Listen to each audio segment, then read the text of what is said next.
Hi, everyone. Welcome to another episode of This Week in History and Makeup. Today we are going back to 1919, January 15th, 1919. So today's makeup look is going to be very simple, minimalistic. We're just going to do a clean face. I got my hair as poofy as it will allow it. I don't know how to work any kind of curling iron or anything like that. So this is as big as I can get it without having to risk burning myself. So we're going to set the scene on January 15th, 1919. It was actually a Wednesday, and we are in Boston, Massachusetts. So typically you think, we're in New England, it's going to be cold, it's January. You're right.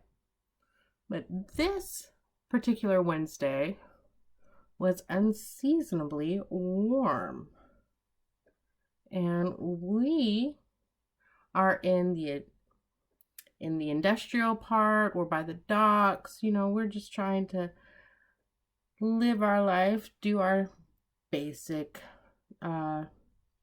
middle of the week hump day activities, going to work, going to school. Nothing out of the ordinary there. But what would I tell you? What would you say if I told you that on this day, at the end of the day, 21 people will be dead and countless more injured, many, like dozens of horses, because again, it's 1919. Cars aren't a common thing like they are today, are all gone, all dead, done. And from now on, your great city of Boston smells sweet.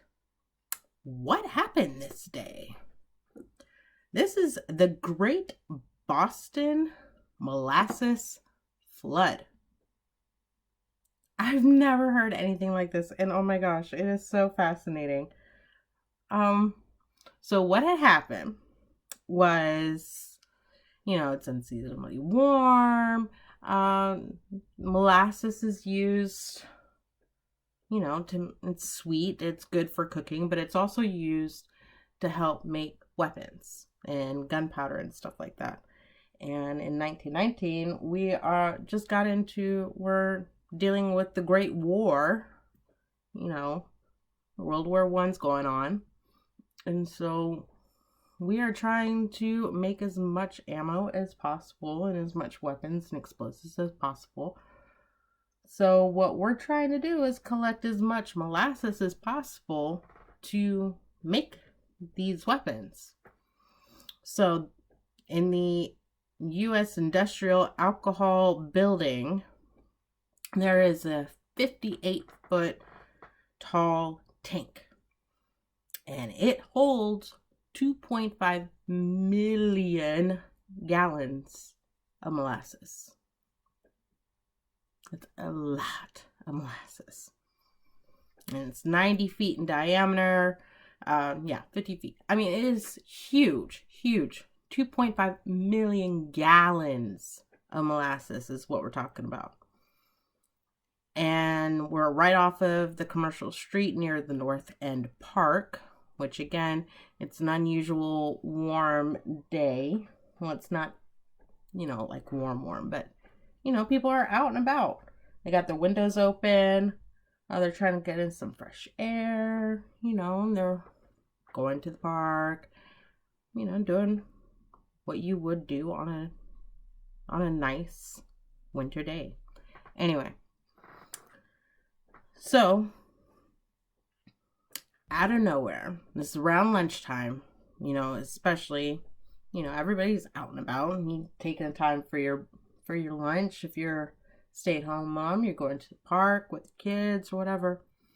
It's about lunchtime. The bolts to the tank explode. Gone. What does this do? That 2.5 million gallons of molasses is now pouring into the streets of Boston. How crazy is that? Because I know I personally hear stuff about like slow as molasses and everything, but apparently if it's 2.5 million gallons, that sucker is fast. All right, so not only with the molasses just rushing out of this broken tank, there's an 8-foot wave that swept freight cars and was buildings, doors, and windows started caving in and completely knocked out a firehouse. Beams holding the train rail collapse. 21 people died. Sadly, they died. All because of molasses. And it took them, it was about 150 injured. Dozens of horses were killed because, again, no cars. So much property damaged. It took about a week to clear up all of the molasses that had spilled out into the street. And according to the History Channel website, there was like 100 lawsuits that were filed.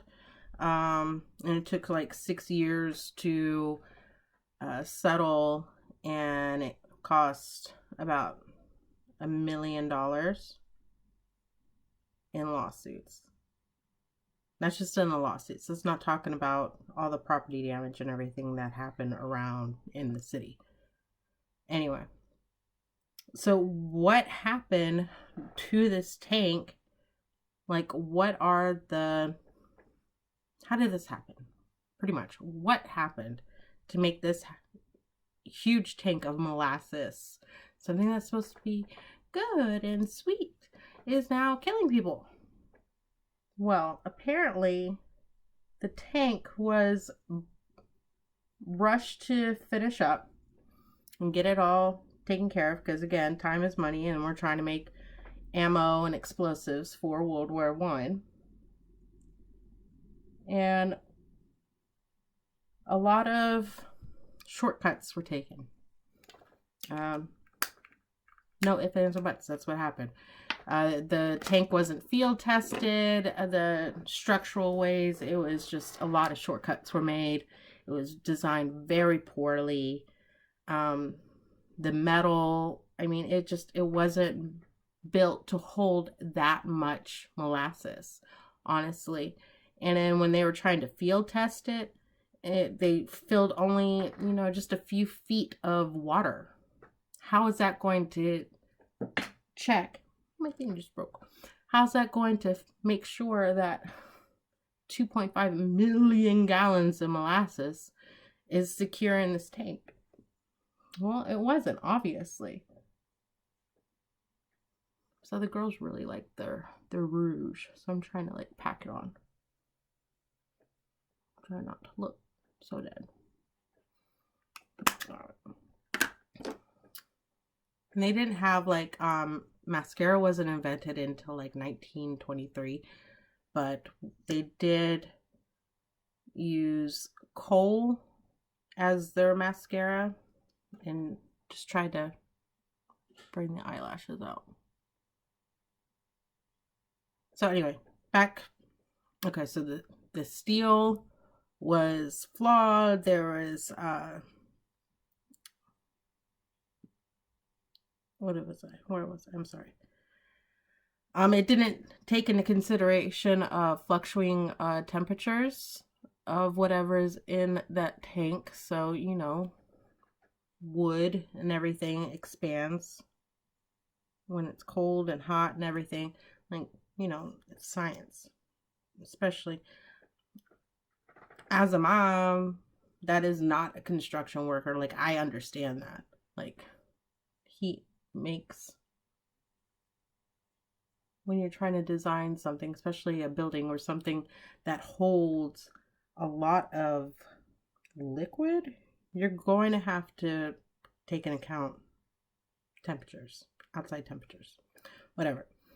And so the tank was just, it was poorly made. They just wanted to hurry up, get it up and running. That way they can just fill in as much as they can for this molasses for the weapons factory. The weapons companies that were around. Anyway. So yeah, they only fill it up with a few feet of water. And they're like, yeah, it'll hold all this molasses. Go ahead. Fill it in. And just a few days before the molasses flood occurred, they had just like topped it off. It is too full. It's way past capacity. The safety measures were like non-existent. There was nothing. And then they wonder why 2.5 million gallons of molasses flood Boston. And even to this day, if you go to the park, what was it called? The North End Park in Boston, there's a little plaque that talks about the molasses flood. And they even say that on warm days, you can still, the city smells sweet from the molasses, which is so crazy. I'd never heard of this story. So when I saw it, I'm like, oh my gosh, I have to do a little video. Like I said, this is a quick video. That's what happened. Sadly, 21 people died. You know, over 100 people were injured. So many lawsuits, so much property damage, so much has happened just because somebody was trying to take the shortcut way of building a huge industrial tank that was full of molasses, overly full. Poor city. I can't even imagine sitting here trying to do your house chores or whatever, and then your walls and your doors start caving in because there's 2.5 million gallons of molasses outside your door. Anyway, very simple look, very quick story. I apologize for the rambling. I'm going to try to do another video here soon. Next, the history, you know, there's some that are in Boston, there's some that's in the same time frame. So I'm trying to break it up and try to do stories that are not from our lifespan. That way there's less controversy, but we'll see what happens. You guys have a great day. Thank you, my fellow nerds. This is how to look if you're just trying to live in 1919. Very simple. Blush, a little bit of pink lips. And that's it. They had big eyebrows, which I'm all for. You guys have a great one. I'll see you next time. Bye.